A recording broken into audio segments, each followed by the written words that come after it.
Thank you so much for joining us for Live on KEXP. I'm Cheryl Waters here in the KEXP studio. You can find us at 90.3 FM in Seattle, 92.7 FM in the Bay Area, at KEXP.org, streaming worldwide, and also on the KEXP mobile apps. I'm so delighted to be here today with a band that we love and has released music for decades, but just released a debut solo album. It is Hannah Lou, live on KEXP.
You're listening to Hannah Lou live on KEXP, a new self-titled solo album out in April of this year. We're so excited to have Hannah and this wonderful band live in the studios with us today.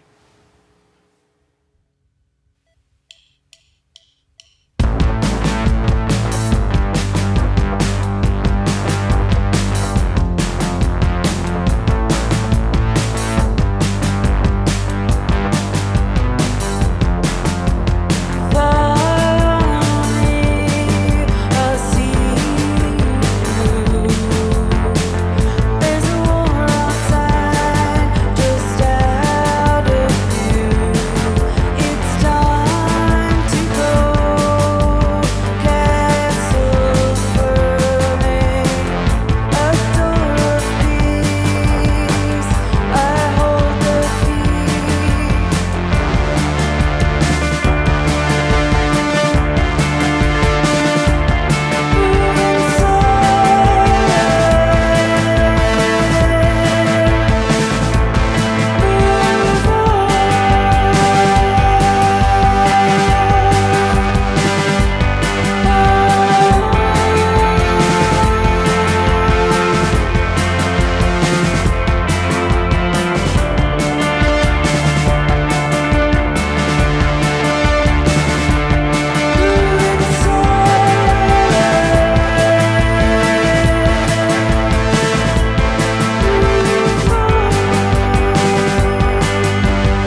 You're listening to Hannah Lou live on KEXP. That was wonderful. Thank you so much. Thank you for having us, Cheryl. It's an honor, truly, to be here. This is something I think I can fairly say that we've been looking forward to for a very long time. Same. And Hannah, you are a true creative and just accomplished in so many art forms. I know you're a filmmaker, musician, a visual artist, record store owner, a mom.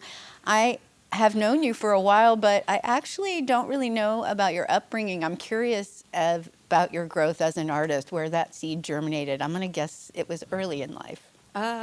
Well, I'm sorry to say it. You're usually right, but in this case, you're kind of wrong. Well, I always loved music, but I thought I was a visual artist for a lot of my life, and it was never very, I don't know, satisfying. And I just kind of learned how to play instruments in my early 20s, really, and just taught myself. I'm self-taught. I don't even know what notes I'm playing. I didn't want like boyfriends to teach me, and so I just like learned how to play the bass, my own way. Well, that is so inspiring. I'm so glad that I asked. Well, whatever kind of music people seem to be drawn to, no matter who I talk to, they all love this new record. And there's just something kind of universal about it that speaks to people. And I know you've been making music for a long time now with various bands we love, Grass Widow and Cold Beat. And I know everyone's asking you this, but what made now the time for you to make this solo record?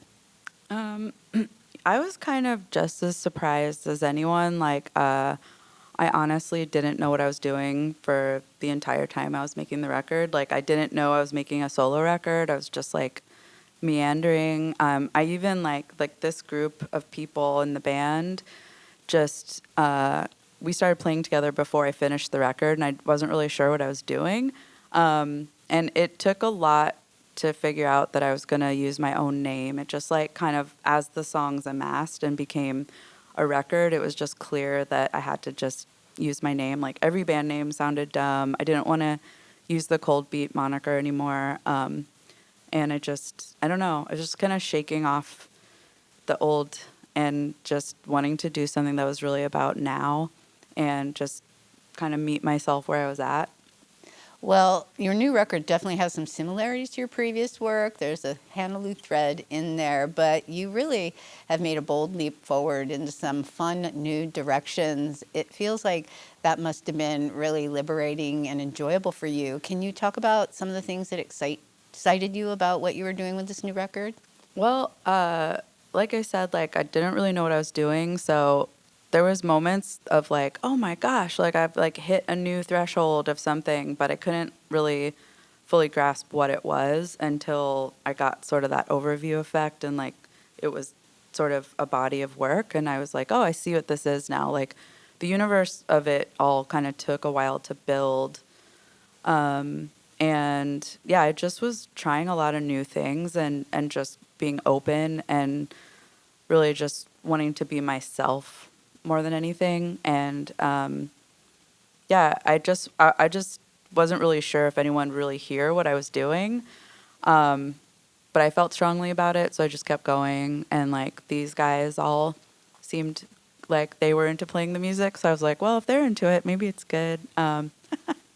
Well, it is great when you surround yourself with really great and talented people. And I know you recorded this album at home in Richmond, but also at the Best House Studio in Oakland with Maryam Qudus of Space Moth, who, by the way, have a new album out today. Yes. Congratulations, Maryam.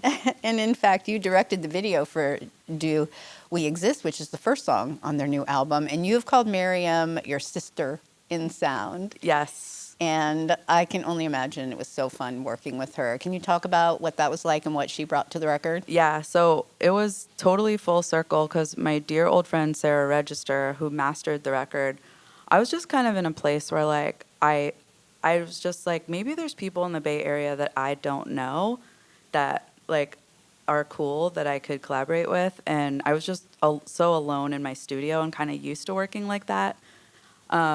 And I wanted things to come out, the production to be better than what I could do.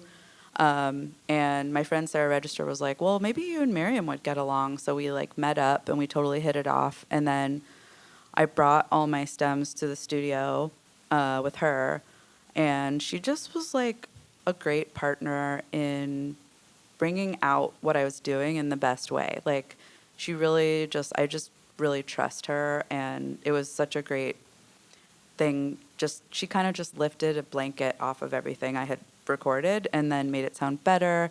And then we retracked some stuff, and it just felt good to have someone else there that was so cool. And then full circle, after she mixed everything, then Sarah Register mastered it. So it was like, I really have them two to thank for the sonic greatness of the record. That's wonderful. I love it. Well, you've said that you're incapable of making impersonal music, which is kind of interesting juxtaposition because electronic and synth music can often be thought of as sort of cold sounding. And Disagree. okay, well, great. Let's open that for discussion. But talk about how you approach songwriting and what you were wanting to convey through these songs. Well, usually, like when I think of an idea, I don't set out to like make a certain type of song, but I'll usually just like, it's almost like channeling. Like I'll like have an idea, usually on bass, and it'll be accompanied by a vocal part. That's just how my like brain works. And probably if I played guitar, I'd be thinking of like a whole phrasing of a chord. But because of the way I write, I just usually write either a synth bass line or a bass guitar bass line and a vocal part. And then I lay down a drum beat and I just make it something really quick and dirty, just like simple. And then I just sort of build, and I build arpeggios depending on like what the song wants. But really like I'm just really led by melody, and that's kind of what leads my process. And usually I'll like just obsessively listen to things over and over and over again, and then I'll hear things. And it's sort of like, I think a lot of musicians will say this, that like if you get an idea and you don't record it, like it'll leave and you kind of have to like grab it while it's still in the air. Yeah, that's my basic process. And where do the lyrics come in? And what are they about on this record for you? Well, I mean, I consider this a wartime record. Like, this is like where like there's horrible things going on in the world that are inescapable. It's like inescapable subject matter. And I kind of like think of it like kind of like the Dada movement, how they had a response to the war going on during their time, and they were like, we are going to reject the aesthetics and the logic of war and capitalism, and we're going to make something new. And I feel like for me, I'm just like trying to create something new and that didn't exist before, and anything that goes against status quo or like makes sense. Like a lot of my lyrics are based in dream logic, or like every song is not just about one thing. It's sort of like there's things that are uncannily part of that world. Like in Siloed, like one of the big images for me for some reason is that painting of Christina's world where she's reaching for the barn. That's like an image that's just part of that song, and I can't fully explain it, but it's just part of that landscape. Like there's usually like a lot of subconscious things that I myself like don't fully understand that play into my lyrics. So they're very open for other people to like enter into and have their own subconscious like meaning.